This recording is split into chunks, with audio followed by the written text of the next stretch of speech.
Welcome back. We continue our coverage of the World Bank IMF spring meetings in Washington, D.C. in the United States. And remittances to developing countries fell for a second consecutive year in 2016. And that's a trend that hasn't been seen in 3 decades. In the latest edition of the Migration and Development Brief released today during the World Bank spring meetings in Washington, the global lender estimates that officially recorded remittances to developing countries amounted to $429 billion in 2016, showing a decline of 2.4% from 2015. Global remittances, which included flows to high-income countries, contracted by 1.2% to $575 billion in 2016 from $582 billion in 2015. The World Bank attributes the decline to weaker euro, British pound and Russian ruble against the US dollar. The bank, however, forecasts that remittances to developing countries are expected to recover this year, growing by an estimated 3.3% to $444 billion in 2017. Well, Channel's business editor Bosin Omofaye, who's been covering the World Bank IMF spring meetings, joins us from Washington to give us a sense of activities so far. Hello, Bosin. Thank you, Bessie. Good afternoon. Good afternoon. Well, it's been a whole week of deliberations in Washington. Well, can you give us a sense of all that has been said so far? Well, much of what has been said over the last couple of days has been more about the state of the global economy, the financial stability, gender empowerment for women in macroeconomics and business plays, agriculture, political discussions, geopolitics, as it were. Today we'll focus a little bit more about Africa. We've got a briefing, 2 briefings in particular over the next 2 hours into the afternoon from the Africa Department of the IMF.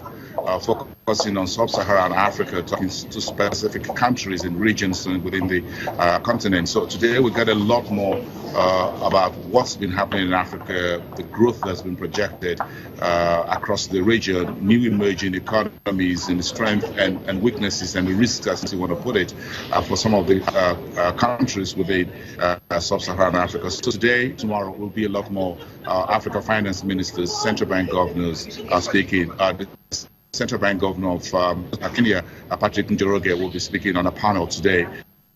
Tomorrow, Saturday, you have Nigeria's finance minister and South Africa's singer, Yvonne Chaka Chaka, speaking speaking at one of the panels as well.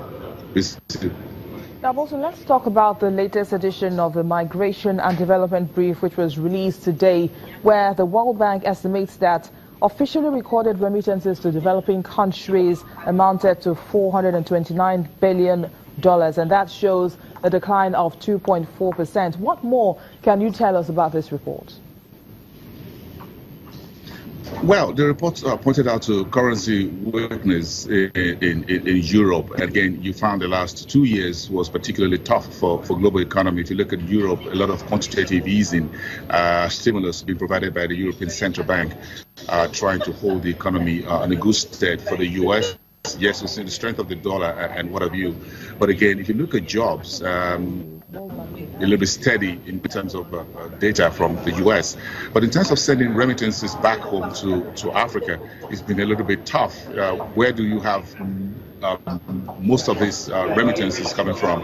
The UK in particular, to Nigeria, Ghana, Ethiopia, and Kenya, Ivory Coast, for those who are France and Belgium and elsewhere. You can see this reflects in the fact that these economies in Europe are struggling, and that's the truth. With the exception of for Germany and a few others, there are pressure across economies and markets in Europe as we speak. The banking system is going through its own pressure, as it were, funding SMEs, small-scale people. The migration issue is one that has happened over the last 1 year. You see the Syrian crisis flowing into hundreds of thousands and thousands moving across the borders into Europe, and these are picking up some jobs, as it were. So there's still a bit of pressure there. Now, the key question for Africa will be these remittances that we still get, despite the slight decline, about 2.6% for 2016, what do we use them for? And I think that should be the key question for Nigeria, for other African economies. What do we spend these remittances for? You're talking about 450 billion US dollars.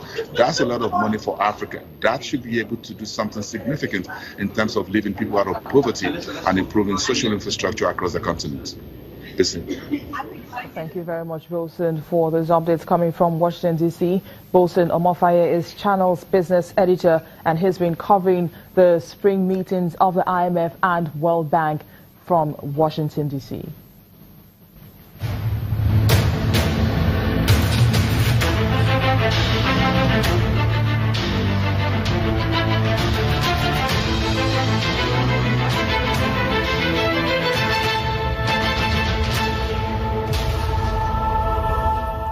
A small car maker, Willys Car, that makes all its vehicles in Tunisia, has unveiled its new model, a 3-door SUV.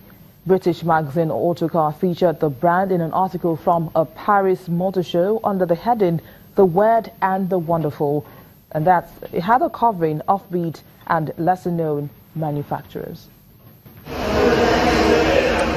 Not known as a global center for car production, Tunisia has one car maker with big ambitions. A little over a decade old, Willys Car specializes in Jeep-style vehicles with fiberglass bodies and has just brought out its latest SUV model, the Isis 2. Willys Car Director General Omar Guiga said the plan is to make the brand international. My dream would be to see Willys cars all around the world, whether you go to Brazil or Turkey or United States, you see Willys everywhere. The fiberglass body makes the cars lightweight and relatively cheap, and Guiga says great care is taken on the bodywork to ensure that the cars keep out water and too much road noise. The most difficult step in the manufacturing is to make sure that the finishes are good, are very good. The finishes, this is one thing.